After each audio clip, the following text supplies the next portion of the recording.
नमस्कार.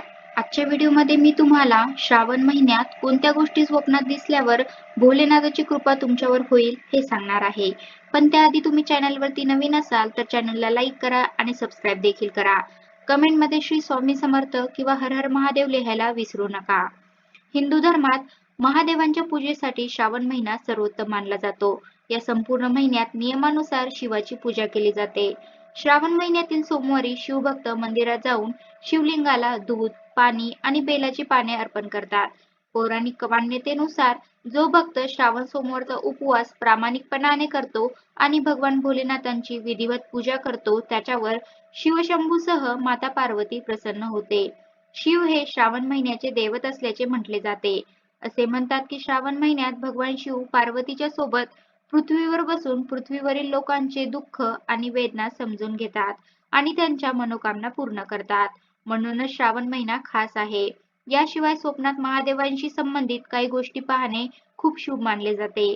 जाणकारांच्या मते जर श्रावण महिन्यात या गोष्टी स्वप्नात दिसल्या तर समजून जा की भगवान शिवाची कृपा तुमच्यावर झाली आहे.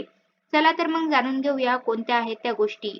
डमरू पवित्र श्रावण महिन्यात स्वप्नात दिसल्यास ते खूप शुभ मानले जाते. हे तुमच्या जीवनातील स्थिरतेचे लक्षण आहे. याचा अर्थ असा लग्न वगैरे काही शुभ कार्य तुमच्या घरात होऊ शकतात. नाग मान्यतेनुसार श्रावण महिन्यात एखाद्या व्यक्तीला स्वप्नात नाग दिसला तर ते खूप शुभ असते. स्वप्नात सर्पदेवता दिसणे हे संपत्ती वाढीचे लक्षण मानले जाते.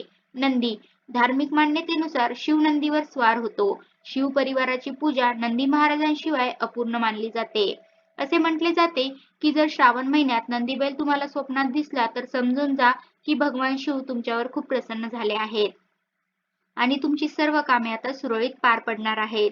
ज्या काही तुमच्या जीवनात समस्या होत्या, अडचणी होत्या, आता त्याच्यावर तुम्हाला मार्ग सापडणार आहे आणि तुम्ही प्रत्येक क्षेत्रात आता यशस्वी होणार आहात.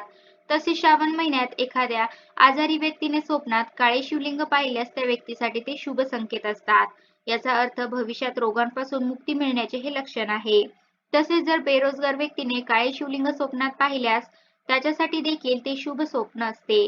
जेव्हा तुम्ही तुमचे काम पूर्ण संयमाने आणि प्रामाणिकपणे कराल तेव्हाच ते प्रभावी होईल असाही याचा अर्थ आहे. तुम्हाला प्रत्येक कामात यश मिळेल आणि तुम्ही आयुष्यात उंची गाठू शकाल. तसेच स्वप्नशास्त्रानुसार पांढरे शिवलिंग आपल्याला जर स्वप्नात दिसले तर कुटुंबात सुख समृद्धी येते. स्वप्नात पांढऱ्या शिवलिंगाला दुधाने अभिषेक करताना पाहिल्यास ते शुभ मानले जाते. तुमच्या आयुष्यात सुख शांती येण्याची ही चिन्हे आहेत. कसा वाटला तुम्हाला माझा आजचा व्हिडिओ? कमेंट करून नक्की सांगा. धन्यवाद.